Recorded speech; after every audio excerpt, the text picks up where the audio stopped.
Now entering Nerdist.com. The Mission Log, a Roddenberry Star Trek podcast. Episode 1, The Cage.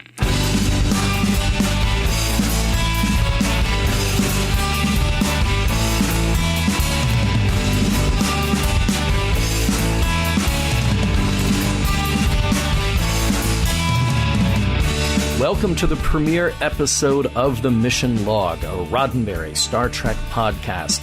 Our mission is to walk through every episode of Star Trek in order and figure out the message behind the story. And then we log it. What are the points? What's the moral? How does this whole thing hold up today? All of these questions and more are discussed by us. I'm Ken Ray. And I'm John Champion. In this edition, we're talking about the unaired first pilot for Star Trek, The Cage. It's unique in Star Trek lore for having an almost entirely different cast than the one that became famous. And it's unique in TV history for being one of the only times a network ordered a second pilot after the first one was rejected. And with that, we begin. While you may know Star Trek, this is not the Star Trek you know. Who are these people, and what are they doing on Kirk's ship? The crew of the USS Enterprise, headed by Captain Christopher Pike, is smarting after a battle on Rigel 7. On the way to tend to their wounded, they are sidelined by an old signal from the USS Columbia, lost some 18 years ago. Now, 18 years is a long time, and Pike figures there's no one at the other end anymore, but a second call comes through, so away they go to Talos 4, the source of the transmission. Upon arriving, the crew are amazed to find a handful of survivors, most elderly, but one a beautiful young woman named Vina. Suddenly, the Columbia crew disappear and Captain Pike finds himself separated from his own crew, now trapped by the Talosians in essentially a zoo cage. Appearing at his side sporadically is Vina, who explains that the Talosians are their keepers, who can dole out punishment or reward based on how well they accept their captivity. The plus side here is huge. Anything Pike can dream can be manifested, anything from being back on Earth to being a powerful slave trader, and it's made to feel real. There is a downside, though. He is still just a rat in a cage. The Talosians have devolved from a point of supreme power to a weak and insular class, only unbounded by their mental powers. They explain that they will rely on their captive specimens to help repair machinery, explore, and reattain their will. Vina is also there as a specimen to help Pike add to the population. There's a heavy voyeuristic bent to their needs, from the merely practical to the vicarious experience of their inmates' emotional lives. While Pike is plotting his escape, the Enterprise crew are devising a way to break through, but their massive laser cannon bounces off the Talosian jail, leaving Pike trapped. The crew makes a second attempt to save the captain, this time by teleporting into the Talosian stronghold, but the Talosians anticipate this and hijack the transporter, leaving the men aboard the Enterprise and adding to the female human stock. Pike's attempts to enter a moral debate with the Talosians fall short. He expresses humanity's need to be free, but they would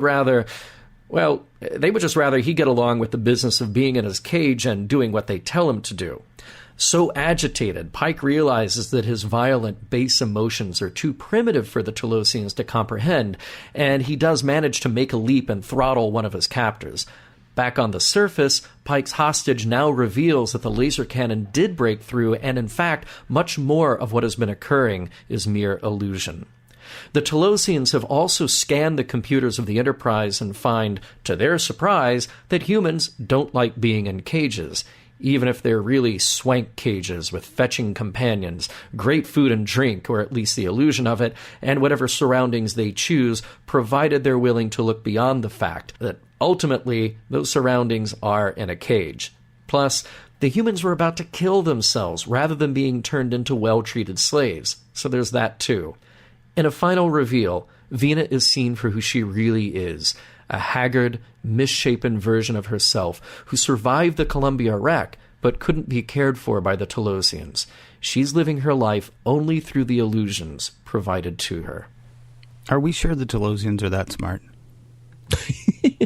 You know, I know it's put forward that they're very advanced, but the reason that she's misshapen at the end is because they've never seen a human before, and so they put her together as best they can, but they don't know what a human looks like, and, you know, they pretty much look at Telosian. Well, so let's assume that all of the medical records on the Columbia were destroyed during the crash. Right. And you know what? The Telosians are, as I've heard before, I've heard described, they're book smart. Yeah. But they don't maybe have a lot of common sense. Yeah, they're not people smart. Yeah. They're not street smart. Yeah. Or maybe they just wanted, you know, like, you know, if I were making a body, I'd put the shoulder right about up here with the ear. Now stick with me. Yeah. It struck me as kind of It's designed by committee. Yeah, well, or not. It's designed by five guys who, you know, want to get to the bar before it closes. So I've got some questions for you here, Ken. All right. Now, this episode never actually aired on TV until 1980. I believe it was 86 or 88. Wow. Is that the first time you saw that? I mean, surely this, in preparation for our show, was not the first time you saw it. I honestly don't remember. Were you? I mean, I'm watching all of these differently now. I don't know how many episodes of Star Trek I've seen versus how many I have not. I would imagine a lot is going to be jarred. I mean, the problem with this episode is they actually, you know, they cut it up and used it in the menagerie. In the menagerie. Thank you very much. They cut it up and used it in the menagerie. So I can't tell you if I ever saw this the way it never aired, or if I've just seen it, you know, cut up and sliced up as the whole courtroom drama in the menagerie later. Got it. Well, back during the 70s and 80s, so before Next Gen, when Gene Roddenberry was going around doing his college lecture tour, the big highlight, or there were two highlights of the show, he would speak a little bit and then he would run the blooper reel. And apparently most of the cast hated the fact that he showed the blooper reel. But he would do that. He would do more discussion. And then he would show the 16 millimeter black and white print of the cage. And I remember I was probably 10 or 11 years old. This was in between Wrath of Khan and Search for Spock in Birmingham, Alabama. He was a guest at UAB, and he showed this, and I was just amazed. I could not believe that Star Trek could exist in this different format with this different captain, and I was just blown away. And then they went into discussion after that. But I just thought it was so cool to see different Star Trek, the Star Trek that never was. It really is. I mean, it is interesting to see that, and it's especially interesting if we're going to view this, you know, sort of outside of the Star Trek universe. It's fascinating to me to see terms that we would be very familiar with later. Like, I don't remember Spock. I don't remember Kirk very often calling Spock number one, if he ever did. But that's Captain Pike's first officer's name, or her designation anyway. Same as on Next Gen. Yeah. Which is neat to see, you know, ideas sort of, okay, well, that doesn't work this time. But 20 years from now, when I get to do another show, it's going to be all over the place. It's the same thing with, well, this is getting way out of Star Trek, but if you go to Questor, I mean, there are a couple of data jokes there. So, it's neat to sort of watch, and it's neat to watch things turn back up in his work over the course of decades. Well, I'm going to ask you to put on your speculation hat here, because I know you've got one. Yeah. And do you think that this show would have survived, maybe not to the extent that Star Trek does today, but do you think this show would have survived with this cast? That's interesting. I don't know. It's a fairly homogenous cast, which I'm not sure. I don't know. I mean, there are things to love about the cast of the Star Trek that we all know. I mean, there are differences in each one, and yet we're all sort of able to work together. Whereas the differences on the cast of The Cage are pretty much are you male or are you female? And that's kind of it. I believe there's a gentleman of Asian descent who runs one of the runs the teleporter. Right. But I don't think he has any speaking lines. It's a very white cast. And it sounds, you know, I'm white. It's not like I'm against the cast, but I mean, there was always something really wonderful about the Star Trek that we all know, where there is a communications officer of color, there is a helmsman, Japanese helmsman. There's the Russian kid who sits up at the front. Right. There's the alien. I take it back. That is the difference, actually. There is an alien on the Enterprise, Spock, although we don't find much about his alienness in this episode. All we know is, he's got the pointy ears. So must be not from around here. Well, and I just feel like, and particularly with Spock, that's the one place I really like Captain Pike. And I really like Jeffrey Hunter's portrayal of him. But it is, as has been noted, a little dry. He's just sort of playing the heroic captain. And there is something about that dynamic between Shatner's Captain Kirk and what Spock then became, because Spock is a totally different creature in this episode. He's playing some pretty bizarre emotions.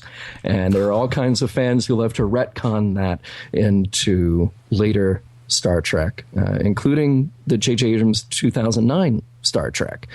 But I don't know, as much as I like this cast and as much as I like it as kind of an oddity, and kind of am curious to see more of that, I just feel like it may have died an early death and not come back the way that Star Trek that we all know and love did. Well, I mean, there are definitely things that, there are things that we know. And so it's hard for us to imagine it living without that. And, certainly NBC agreed. Right. Right. It didn't, wisely. 20-something years, you say, before it actually hit television. So it's not like, this is not Firefly. Yeah. I mean, this is not, this is not that sort of, thing that everybody got behind and still got canceled because not quite enough people got behind it. I mean, it's fascinating, actually, that we get to see Star Trek at all. Based on this. So, I mean, there are lots of strengths, but, somebody decided it wasn't going to, if you'll pardon it wasn't going to fly. Right, right. And so, would you have watched it? I mean, that's the other thing. I mean, think of what else was on. And I hate to sound stupid about that, but what else was on? I mean, I will watch bad science fiction if there's no good science fiction available, because I'm a science fiction fan. So, had somebody gotten behind this, I feel certain it would have lasted for at least a season or two. Right. Just because, what was it up against? But I think it's kind of nice that, they had that year to recharge, reassess, and redevelop what they wanted to do. I mean, that is such a rare luxury. And I, as I tend to say to a lot of people who are in the industry, that's big quotes around it, every director needs an editor, every writer needs an editor. And I think that those changes that were made really benefited the show. And it's such a rare luxury to be able to step back and say, okay, here are the things that worked, here are the things that didn't. We get to do it all over again instead of just trying to cobble it together while you're in the middle of production. So then every director needs an editor, every writer needs an editor. What does every editor need? Good friends who are honest. Not bad. There you go. So, hey, I have some interesting notes. You and I both had the pleasure of looking through some of Gene Roddenberry's original handwritten notes from the Roddenberry archive and being able to see what changed and what didn't. And, I just wrote down maybe 8 or 10 of these that I thought were particularly interesting to me. The first of which is the fact that the original notes of The Cage, I thought, didn't change too drastically from what it ended up on screen. His basic story outline is very close to what we got to see. Now, he did write in a bit more backstory, some of which departed from what was filmed. I think in the final version, they tend to focus on this idea of Pike repopulating the planet. Mm-hmm. He's got quite a job ahead of him there. But I think in the original notes, there's less emphasis on that and more emphasis just on the idea that Talosians are sort of these voyeuristic observers who are unable and unwilling to explore. And he doesn't say it in so many words, but Roddenberry basically says that they are slaves to their TV sets. Everything is brought to them over these monitors. Mm-hmm. And they just sort of live through that. And I thought that was an interesting thing to write during the golden age of television. Yeah, right.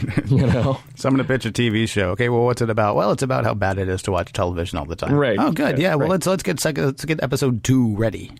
Right. I thought it was also interesting. A lot of people know this, but some don't, that Captain Pike's name changed. He was originally Robert April, and then he was James Winter, and then he was Captain Pike again. They sort of brought that back out. James Winter, I don't think anything was ever done with that name again, but Robert April was actually worked into the animated series later on. So really? They kind of brought him back, yeah. Okay. The Toulousians originally spoke with a squeaky language, and I do think that telepathy is a better choice, dramatically and stylistically. Right. And then, there are some interesting character traits in there. Throughout the notes, Roddenberry will describe like Yeoman Colt. Of course, she preceded Yeoman Rand. And then number one, Majel Roddenberry's character, Majel Barrett Roddenberry's character. He described them as emotional and always, I love this, in quotes, always the woman with their concerns for Pike. It wasn't just they're very concerned for Pike, but always the woman, they are concerned for Pike, or she is concerned for Pike. Well, it's shorthand, isn't it? It is. And I'm not saying. I mean, we can. I would imagine at some point we'll have discussions about sexism once or twice, because we're talking about a 1960s TV show. So how can you not? But sure. It's shorthand, and hopefully it's forgiven as time goes on. Right. Jose Tyler, described as always the Latin and also emotional, but he gives these sort of emotional notes about almost everybody except for Pike. And then Spock, fortunately, they abandoned the whole idea of his red devilish look and the British accent. I'm glad that he did not play it that way. And finally, the thing that I thought was really cool, they don't use this exact name, but in the notes, Roddenberry describes what is essentially the LCARS computer that we then saw in Next Gen. So right to your point about things that are spelled out later on in later series and later incarnations is pretty close in his notes here. He describes this library computer and with these stations that can then pull that vast amount of data to a person. So he basically says this is an LCARS computer. There's a lot of really cool stuff actually like that happens, it seems to me, that they're sort of just laying the groundwork for the future that we're going to go to. And it's but there's no like if you think about Star Trek: The Motion Picture, it's obvious that the people at the head of that movie really enjoyed having an actual budget, because we spend, I want to say, between 7 and 25 minutes buzzing around the outside of the Enterprise. Oh, yeah. In the beginning of Star Trek: The Motion Picture. And I understand why entirely. They've always had this little model that they sort of flew by really quickly, or that might be around the planet, and that's about it. Right. And now you've got this chance to do this really incredible stuff. What's great about having a TV budget, it seems to me, is the fact that you're not necessarily going to, especially in those times, and plus where technology was as far as special effects, you're not going to be able to show everything in incredible detail. And so instead, I think they make these fantastic choices where they're just like, yeah, Spock gets on the video phone. And he doesn't say, I'm getting on the video phone now. And they don't talk about it. It's just that, when he hails Pike, all of a sudden he pops up on a little screen in their room, which we can do today with so much of the technology that we have. But it was very Buck Rogers to think about it in those times, or maybe very Star Trek would be another way to put that. Same kind of thing with the communicator. When we first see the communicator, they hang on the communicator for just like a second or two too long. I love that shot. But it's just, but it really is just enough for you to really.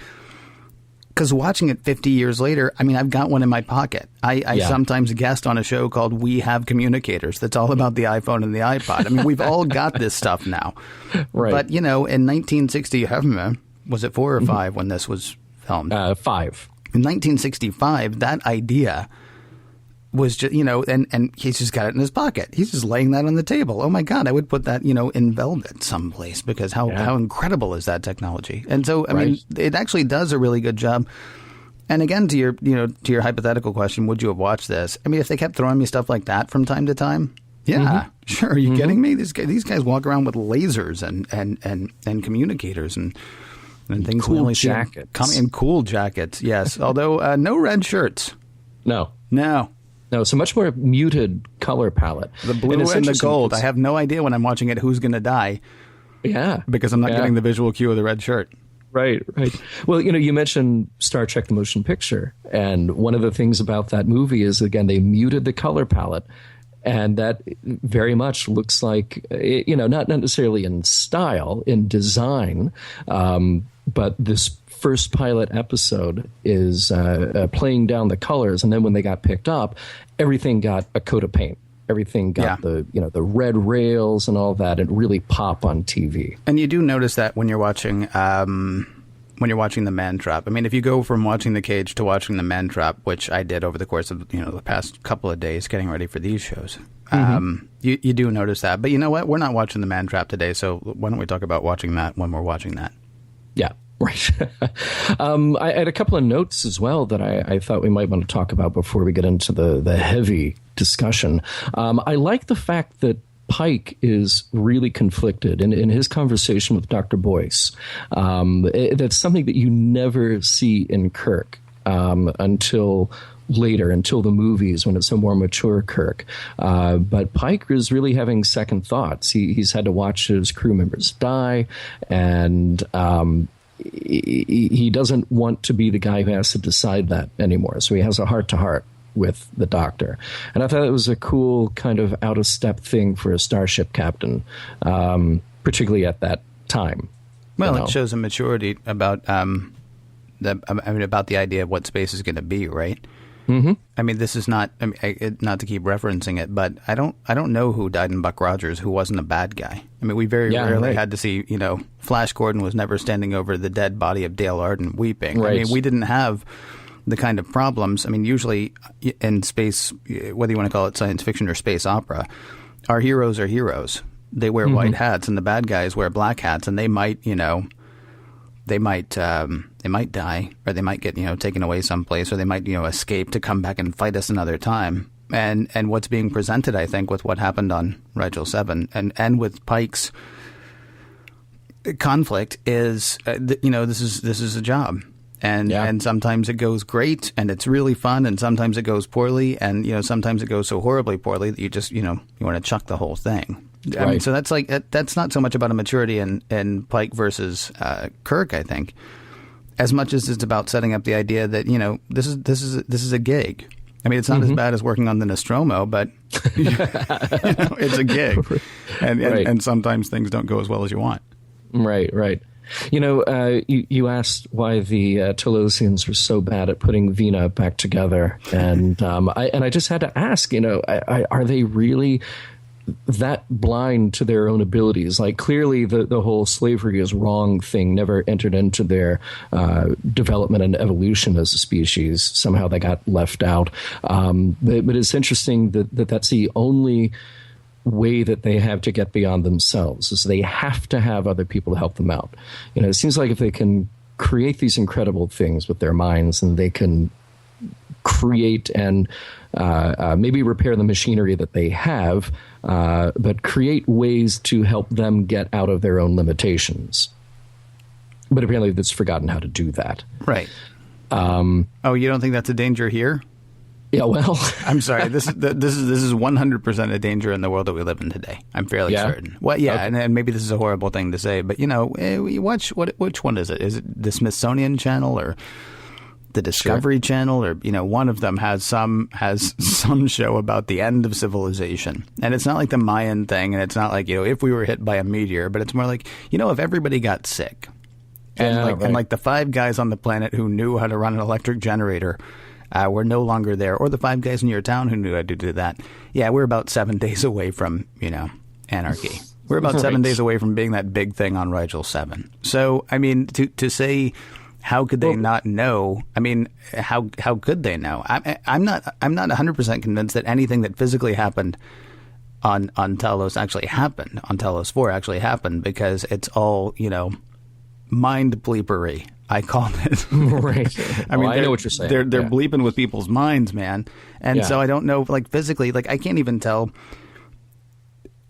Are they willing Vina to be in his cage, and is she ever actually physically in his cage, or is she off someplace else? That in the original notes. Because if they can do that, then you're right. They should be able to fix everything. You know what we need? We need a new one of these things. Well, you know, poof. Okay, here's a new one of these things. Let's continue. Okay, wait a minute. Did you really make a new one of those things, or are you just making me think you made a new one of those things? Because seriously, we could run out of air. This is important. Yeah. In the original notes, they leave that kind of vague, you know, at least for the, you know, for the first 3/4 of it. And yeah, I mean, I guess it's kind of my point. It's like, okay, sure, humanity is very well close to wiping itself off the planet, but we don't have fabulous mental powers to be able to conjure up anything that we want and can fool each other with that. But the Telosians do. And they were unable, even if they had destroyed the vast majority of their planet and their civilization, that their best next answer to how to rebuild is to enslave other people. But I guess that brings us to the next point, that slave trading is apparently a viable career in the future, because that is one of Captain Pike's fantasy sequences.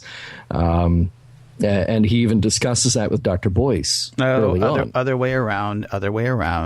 Boyce is the one who brings up slave trading. Well, that's very true. Yeah. Okay. Yeah, it's not, Pike's not like, you know what I really want to be as a slave trader. Yeah, nuts to this, you know, advancing humanity thing. I'm ready to go trade me some green women. Now, of course, later it is sort of revealed that, you know, the idea does appeal to him a little bit, mostly because of the green women. Well, or woman, or Vina. And speaking of the women in the cage, I just have to say that Vina is probably one of my all-time favorites. I think she is she's gorgeous, and unlike a lot of actresses on the original Star Trek, she's got a lot to do. Yeah, it's true. You know, she gets to play everything in this episode, and I think that is just so cool. But yeah, she's up there in my top 5. Yeah, I'm a Yeoman Colt man myself. Oh, I love Yeoman Colt. She's so cute. She's so cute. She has nothing to do, but she's so cute. No, except for bump into the captain and ask embarrassing questions at the wrong time. Speaking of which, should we go on to other things? Let's do it.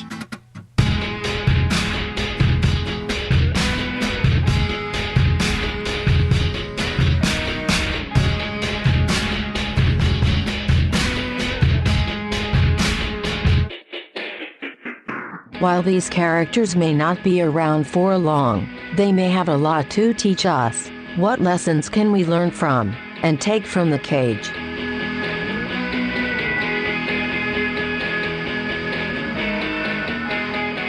All right. I know you said before we get into something heavy, but can I pause for just 1 second and say, sure. In fairness, slave trading is fairly heavy. Slave trading is heavy, Ken. There's a thing that's sort of interesting. I in watching the episodes, especially in this context, because I've watched them before and it's like, oh, that's neat. Or sometimes, you know, you watch one and you think, oh, that blows my mind. But in watching them in the context of doing the mission log, every clue seems to me to be saying where we are. It feels to me like we're much more Old West in this iteration of Star Trek than we are even in the one that just came a year later, the one where we actually get Kirk and Spock and Bones. Yes. Yes. And that's why you end up with something like, you know, yeah, slave trading is cool. It seems to me that that we're much more frontiersmen in this one. The fact that people had actually gotten 18 years out when they didn't have faster than light travel, or when they didn't have, you know, warp travel. Right. And they sent a you know, a beacon. They sent a distress signal, and it took 18 years from where they were with the technology that they had to get to where the Enterprise would intercept it. I mean, that to me is kind of interesting. It also speaks to the whole frontier thing that they've got a ship full of wounded people, and they've got a doctor, but they've still got wounded people that need more than what they're able to provide on that ship. And so right away, Pike makes a decision. The possibility of people over there is not worth the reality of people here. When he chooses not to go, and you can see there are looks on the bridge like, really, we're just going to leave those people? He's making a very, you know, sort of Dr. Quinn medicine woman. Maybe not that one. He's making a very pioneer, you know, assessment of the situation and saying, you want to go save, you know, 10 people that might not be there and risk the, you know, 200 people Right. What is it, like 203? It was a surprisingly small number. I tend to think of starships in terms of... They doubled the size of the crew when they went to Kirk era. Okay. Yeah. So anyway, I just want to, it feels to me like even like throwaway stuff. Like there was a thing that you and I debated whether we were going to talk about this. Mm-hmm. And I'm going to jump around a little bit. Sure. Yeah. At one point, you mentioned the punishment that can be doled out by the Telosians. Yes. For people who don't perform well in their cage. Okay. Well, Pike, I think, gets punished twice, maybe once. Right. The time that we see his punishment, he is in hell. Right. He is put in hell. And they don't say hell. But what he is he's in this, like, mucky, awful, watery kind of substance that's obviously causing him pain, and there's flames all around, and there's sort of like a cave background, and you know that he is in hell. Mm-hmm. And when they bring him back, the Telosian says, a legend from Earth's past. A legend you heard in childhood, I believe is what they said. This lasts for maybe 20 seconds, maybe 25 seconds, but this again is Gene Roddenberry and everybody behind Star Trek saying, hey, guess what we're beyond now? Yeah. We're beyond the idea of heaven and hell. We're beyond the idea of superstition guiding us. And that to me is absolutely stunning because it's not a full episode and it's not preachy.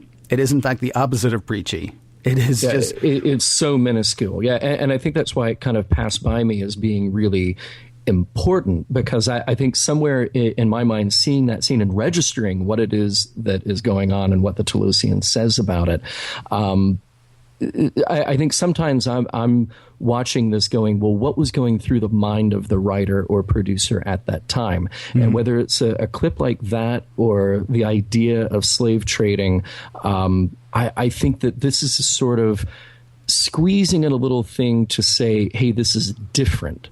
This is outer space and it's different.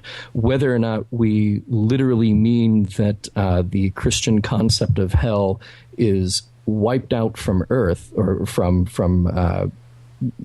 contemporary Earth understanding, or that it is still there in some form. It's just the idea to make a separation instead of a Telosian saying, remember hell? This is what hell is like, but instead it's the ability to just say that this is a legend. Maybe for the audience, they clue into that as you so rightly did, to say, oh yeah, we're sort of moving beyond the classic interpretation of religion, and that sort of good and bad punishment. But to me, it's just sort of another one of those indicators in Star Trek that you get every now and then that says, remember, we're not on contemporary Earth.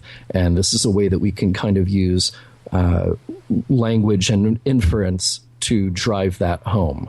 Mm-hmm. And I kind of feel the same way about the slave trading. It's not that necessarily, if you held everybody who wrote on this show to whether or not slave trading is a viable career option, I think they would all say no.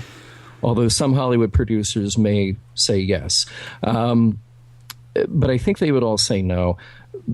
But like you said, this is the frontier. Yeah. And the more things that we can throw in front of them, the characters, and throw in front of us, the audience, that says, this is not Earth as you know it, then you go along for the rest of the story. Mm-hmm. I don't know. I take the part about heaven and hell a bit more seriously than the whole slave trade thing, because we've said that term much more than they say in the episode. Mm-hmm. I mean, it was really just a throwaway line between Boyce and Pike that sort of comes back in one of the fantasies that the Telosians lay out for Pike. So Pike's been thinking about it ever since Boyce brought it up. Well, yeah, but but that's not. I mean, that's obviously not one of the guideposts. I mean, again, if we look at the guideposts that are being laid out as far as the future, it seems to me, which is to me is the most important part of all the Star Trek stuff. I mean, it's fun to say, yeah, you can zip around the galaxy, and look at that, you can transport. But I mean, this really feels to me, it can serve in some ways as a blueprint, not just for where we think we're going to go, but where we want to go. I mean, it appeals to the, better angels of our nature. And so, to say, hey, guess what? We're done We're done with, the whole heaven and hell thing. Is kind of cool because it's the heaven and hell thing that, ends with people blowing other people up because they disagree, or shooting people because they disagree, or sending armies to whole other parts of the world to beat them with sticks because we disagree. Right. I mean, this actually does feel to me like a much more important thing because it's just accepted. I mean, try calling heaven and hell a myth on primetime television in 2012. Right. We're at a much more contentious time about this now than we were in the 70s and 80s and the 60s, probably, it feels to me. And that to me is a sea change. Now, again, it's a sea change that never hit the air. So, maybe that's one of the many reasons. I mean, maybe there was somebody sitting in NBC studios going, oh, no. So maybe it's not as big a sea change as I think, but it feels to me like that was laid there, that was put there intentionally to say, yeah, we're actually people out doing people things now. Yeah. Guided by people and choosing to do the best that we can possibly do, which is why Boyce is dismissive of the fact that, that Pike might go to the fringe of the, known civilization and do something stupid like slave trading. He doesn't buy that. I mean, Pike's place is, on the bridge of the Enterprise out there doing not God's work, I guess. I don't know. Anyway, they're doing, what you're getting at is that, this is a very humanist approach. Right. And I very much appreciate that. I love the idea that that this may be the first inkling of Gene's philosophy that we get to show sort of, manifest in this piece of TV entertainment. Yeah. And I'm really glad that you picked up on it, because I think when I was watching it, I thought like, oh, that's nice. And I didn't really think about it as much. But putting it into context, again, how does a TV audience feel about that in 1965, or more to the point, 2012? Would we be able to get away with that? And maybe not, but you just play devil's advocate here. There, I'm going to use a religious term. Nicely done. To the Talosians, probably anything that the humans believe is legend. Yeah. They would see any piece of that idea of an ultimate judgment, or, good and evil. All of these things are legends to them. So maybe they're describing that legend so that Pike understands that it's a legend. Maybe that's sort of their interpretation of it. But yeah, I very much like this idea that it was deliberate. Certainly other people read the script before it was produced, and in that line, just calling it a legend, it does say something. Yeah. So I like that quite a bit. What else you got? What else do I have? Well, here's an interesting idea. Pike tries to have that Kirk moment. Now, Kirk, of course, hasn't happened yet, but Pike tries to have that Kirk moment where he goes head to head intellectually with the Talosians to say, humans inherently are free, and they need to be free, and they will kill themselves before being a slave. And that speech basically falls flat, and the only way he can get out of this is to nearly choke to death a Talosian. Yeah. So this is 180 degrees the opposite of what Star Trek became with the Captain Picard diplomacy. And no, this says that pretty much the only way I'm going to get out of this cage is to throttle my captor and drag him up to the surface with me under threat of death. Well, even that doesn't get him out of it, though. Remember, I mean, he gets to the surface, and the Talosian says, "Ha ha! You have fallen into my trap. I got you where I wanted you all along on the surface. Now go make me lots of babies so you can start building me stuff." Right. But I like the idea here that the speech doesn't work, and it's interesting that this show is rejected as being too intellectual, but they solve the problem with action. For the most part, that's the catalyst anyway, is the action of Pike figuring out that the raw base emotions can't be comprehended by the Talosians, that they can't see through it. And speaking of those base emotions, I think we're starting to see here with the Talosians what we see in later Star Trek, in that the alien species is held up as a reflection of humanity. So I mentioned that thing earlier about how in Gene's notes that the Telosians watch everything on TV, and he is saying something about this sort of passive, voyeuristic society. And the Telosians, like the Vulcans, like everybody else, they have just a little sliver of what humans are like, and have either gone beyond that or have gone down the wrong end of that. So in this case, the Telosians are too voyeuristic, they're too passive, and this is what they become. The Vulcans, on the other hand, were too emotional, so they had to suppress their emotions in order to be their better selves. So I like the idea in this that we get those sides of Telosians that say that we were violent, we did destroy ourselves, because this waves it to the audience and says, look, this is what happens when you can't control yourselves. We see that a lot in Trek. No, I know what you're saying. It's just, it's kind of weird that the reward is they get to go watch television.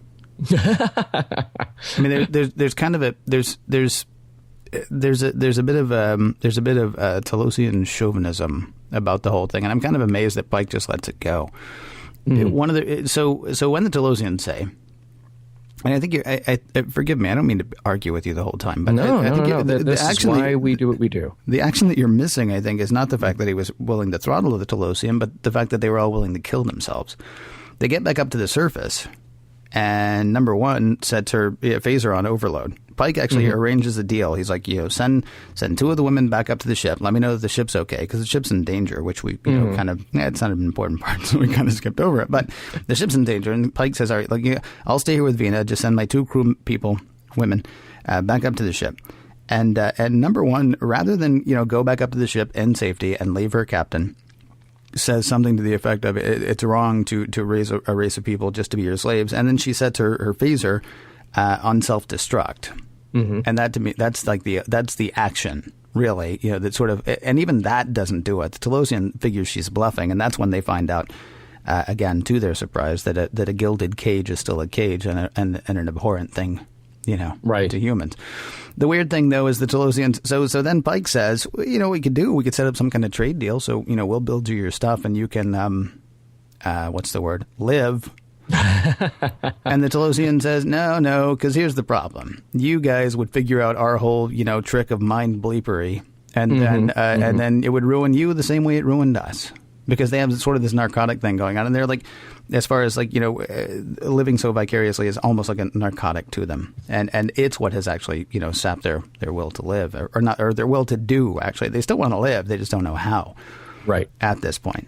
I guess the consolation for the humans is supposed to be that the Telosians are going to die. But all of a sudden the Telosians become these munificent benefactors. I guess they really did want people to be happy in their cages, because once they find out that they're not going to be happy in their cages, they're willing to let them go.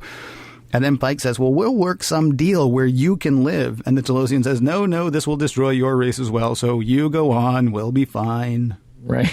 and Pike's like, okay, cool, because I don't really want to know how to do all this stuff with my mind. I mean, there's a weird disconnect there. It's like, well, this is terrible.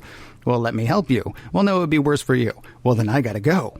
You know what I mean? Well, but you know what? I think that's another note that I made here about, man versus technology. If we call that mental power a technology. And I really do feel like there's maybe not an answer here, but there's at least playing with the idea of how much advancement, how much technology is too much where we stop being our human selves. Like, clearly to an audience today, and certainly an audience in 1965, seeing the cage, they are far more advanced than we are. They have starships, they have warp travel, they have laser guns, they have all this cool stuff. But when faced with a technology that is hundreds, if not thousands of years beyond that, not only has it completely wrecked what we would say is the human center of that species, but it would also wreck us. So I think there is something here in this episode about trying to figure out where that line is and how do we deal with it when we have these new technologies. See, I'm not sure it's fair to say that it's man versus technology. I think it's man versus himself. And if we go ahead and assume for a moment that the Telosians are men, for this, or Telosian versus Telosian, if you want to, Telosian versus himself, it's that. This is not, it doesn't seem to me that this is about technology. Certainly there is always that temptation, but, still they did it. They weren't the ones who, they went underground and they didn't start immediately working on an air purifier. They started immediately working on ways to entertain themselves while they're underground. The question is, would we do the same thing? But it's not technology's fault when we do that. I've got a computer sitting in front of me and I can do a couple of things with it. I can write stories, I can make art, or I can go and find porn online. Right. We've got this today. Right. Yeah. And I wouldn't say it is the computer's fault. I wouldn't say it's the internet's fault. I wouldn't even say it's the purveyor of or don't make it about the computer. Make it about I have a fast car, fast enough that I can drive away, or I could drive to work. All the technology, guns can be used to protect you, or they can be used to take what is not rightfully yours. Is all of this man versus technology, or is all of this man versus man, or man versus himself? Because ultimately, the people to blame for the Telosians using their technology to just sit around and watch, the Real Housewives of Talos 4 marathons all of their lives. Love that isn't show. That great? Yeah. That one Telosian lady who looks like a Telosian man, right? And they all kind of look vaguely like Burgess Meredith to me. I don't know why, but they all look vaguely like Burgess Meredith to me. It's not. I don't know that it's fair to say that it's men versus technology, because men arrived in a starship to Talos 4, right? We were able to find them because of our technology. It seems to me more to be about a man versus himself thing. At the same time, can we flip this for 1 second and again to use the sort of pseudo religious stuff, playing devil's advocate? Okay, so the Telosians are eventually going to die. Maybe. Eventually, well, no, they say we're going to die now because, we don't have people to build our stuff for us. Sure. So, we don't have enough to harvest, and we don't know how to fix, the harvesting machines. So, we're going to die. I'm trying to figure out. I know we like the idea that we hate cages. I know we love the idea that we hate cages. Do we? Yeah. Well, like we said before, this is a pretty tempting cage. Yeah. Pike has everything he could possibly want. Right. And I like the idea that at the end of this episode, we are spared the easy route of just saying, well, cages are wrong, so we're going to leave. No, Pike leaves, but Vina stays behind. Because to her, the cage is the better life. Yeah. And, I'm just going to come right out and say that Telosians maybe can't be trusted. So, hey, you're gonna kill our Telosian audience here. And the next time a starship comes around, they could very easily grab the next ready and willing human male, maybe not the captain, maybe that's a little too difficult, but somebody else, maybe in a red shirt, and bring them down, and he'd be perfectly happy to stay there. That's a good point. That's a very good point. Who'd love to come down here? Jose. Hang on 1 second. I'll get him for you. There are actually 200 people up on board the Enterprise. One of them might have actually been cool with that. It's an interesting thing that we're always sort of presented with. It was stepping entirely out of the Star Trek genre, The Matrix. They actually say in the second Matrix movie that the first 4 matrices, whatever, that the first 4 of them were actually meant to be good things for humans, where they're like, hey, it's like a Garden of Eden, without being cast out, right? It was just totally awesome, and people couldn't hack it. We've got this idea that we need, or that we want, sort of the struggle, and yet when I drive down the street, I can see the incandescent glow of 50-inch televisions everywhere I go. And I joked about the Real Housewives of Talos 4 earlier, but seriously, any weekend, MSNBC is all about prison. Bravo is all about the Real Housewives of someplace. So many shows at this point are... it's like Telosians are programming it. It's like, hey, what are other people doing? Watch what other people are doing. And it's Right. kind of neat to sit there and say, well, we're better than this and we don't want to do this. But the fact of the matter is, just about any time you turn on television at this point, there's more watching what other people are doing. Cops, TMZ. No question about it. We're like a satellite office of Telos 4, at least as far as our programming is concerned. So maybe I should go outside and trade some green women. Well, that does kind of raise the question then, is the cage like a holodeck in the respect that, obviously it's totally immersive. It can be made to feel real. Mm-hmm. But of course, the big difference is you can't get out of a cage unless you kill your captor. Holodeck, you can ask for the computer program to stop. But in terms of entertainment, like you're saying, sort of losing yourself in somebody else's life, a holodeck does the same thing, doesn't it? I guess, except they're for a limited time. And also, it's not. If Pike had just been a little bit dumber, mm-hmm. or a little bit more dumb. Hey, there's mm-hmm. I don't actually know the proper way to say that word. That's awesome. If Pike had been a little bit less intelligent, he might have believed that he was on his home planet. Yeah. Or he might have believed that he was back on Rigel 7. See, what the Telosians need, this is where they went wrong. Okay. They picked so a smart they're going to guy. fix this for next time. Yeah, yeah, absolutely. Next time they picked a smart guy. I mean, that's the difference with the holodeck, I think. I know the holodeck can be real, but you go into the holodeck. If they had knocked Pike unconscious and had him wake up on his home planet, then he might have just, wow, I had the weirdest dream where I was a star captain. Let's go for a ride. Trigger. Right. What was it? Trigger? Biscuit? What was the name of the horse? I can't remember the horse's name. But it was Trigger or Biscuit. Lightning or... something horsey. Yeah. What's interesting to me is I think if you asked everybody, as sort of a thought exercise, mm-hmm. would you rather be somebody that sits in a cage and watches TV all day, or would you rather go out and, do? Mm-hmm. We'd all say, I'd rather go out and do. But, come the weekend.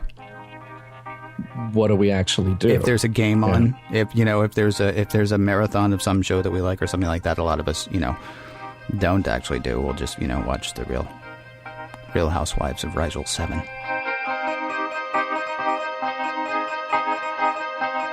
Conclusion. Does this 20th century telling of a 23rd century story stand up to viewing in the 21st century?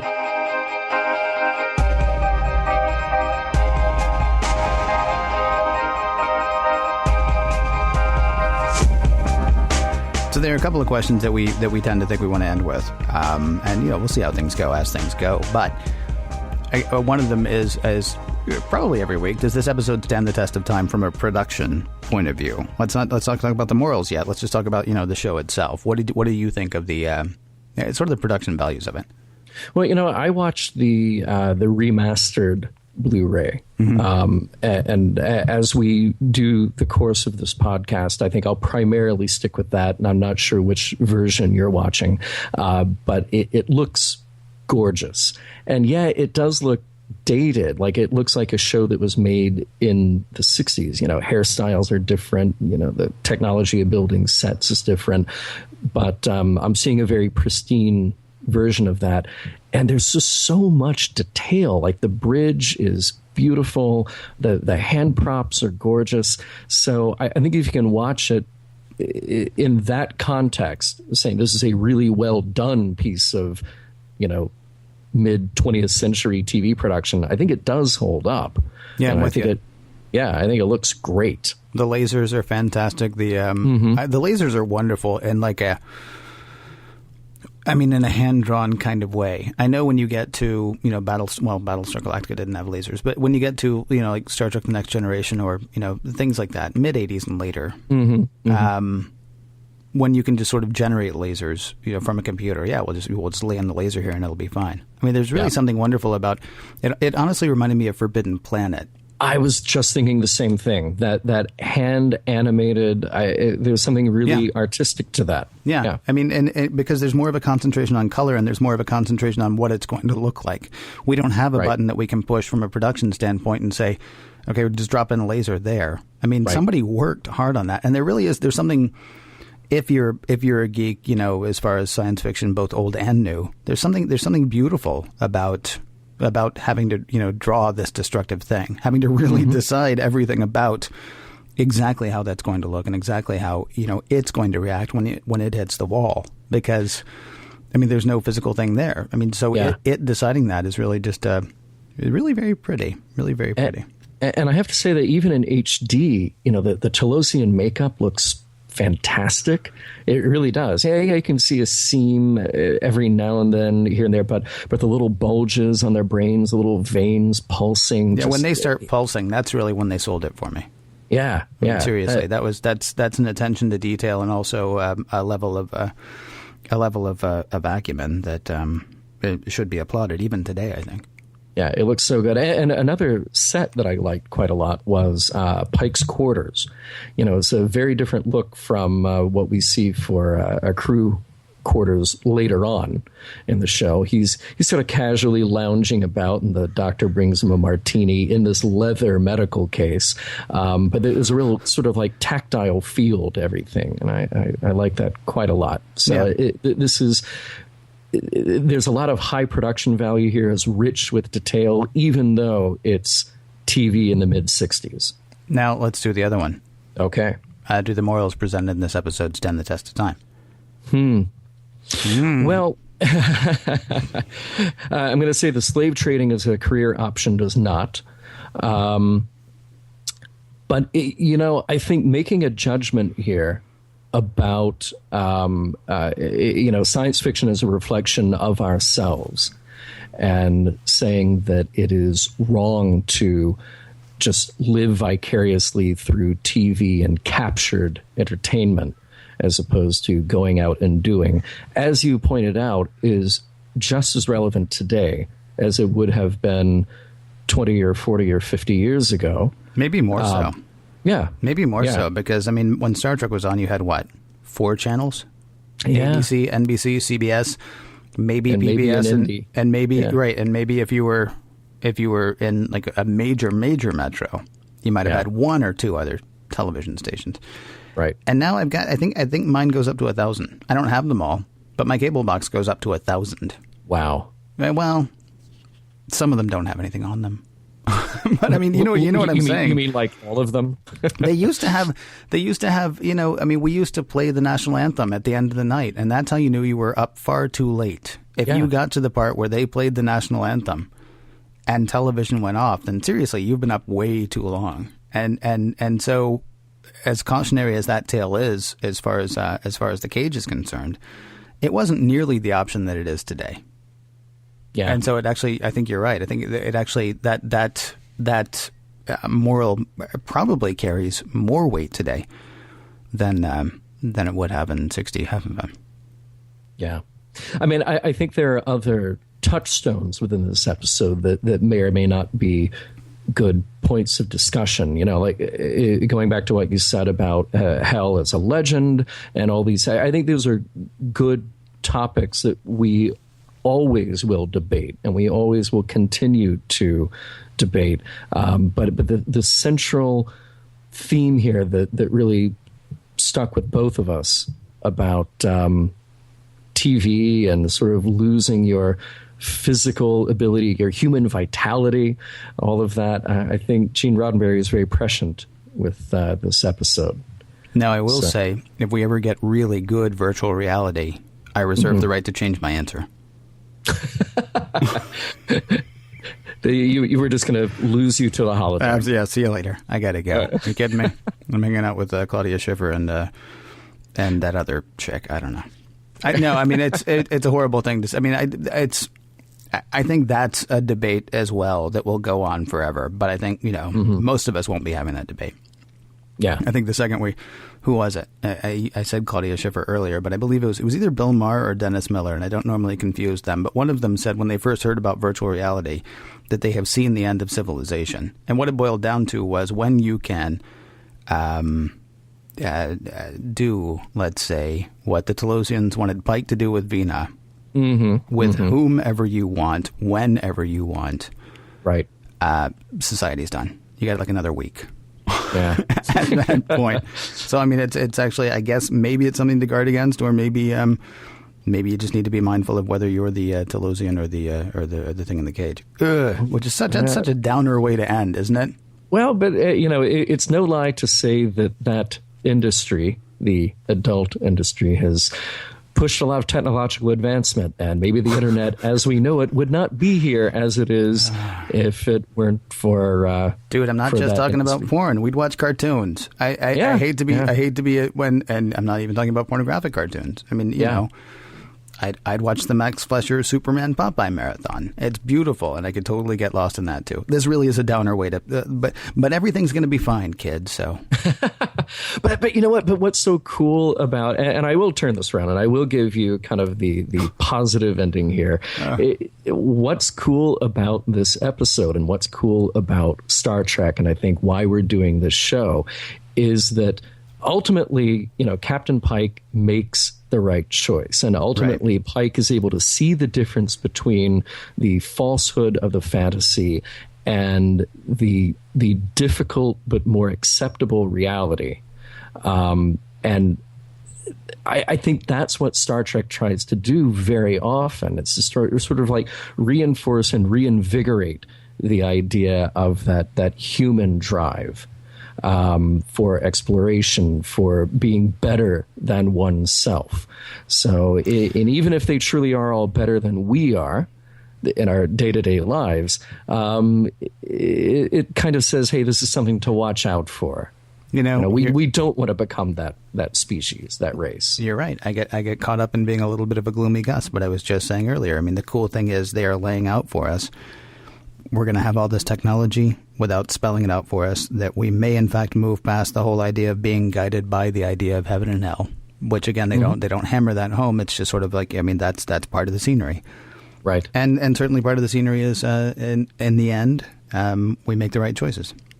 Yeah, I know. We're actually we're making one right now to say, how do you want to say it? Sayonara. It's good night, friends, but not goodbye. How do you want to do it? Well, I think we'll just say good night and thank you for joining us. Well, except we have to say, join us next week, because the first actual episode of Star Trek to actually hit the airwaves it is coming your way. We invite you to join us in The Man Trap. I can't wait.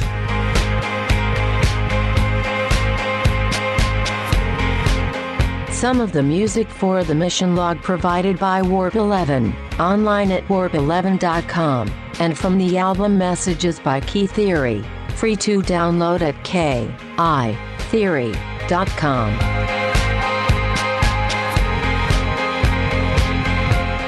Assuming any of this has actually happened, and we didn't just imagine the whole episode, we will talk to you again next week.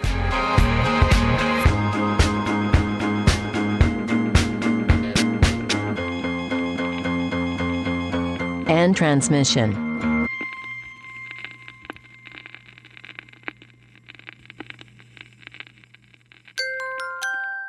Now leaving Nerdist.com.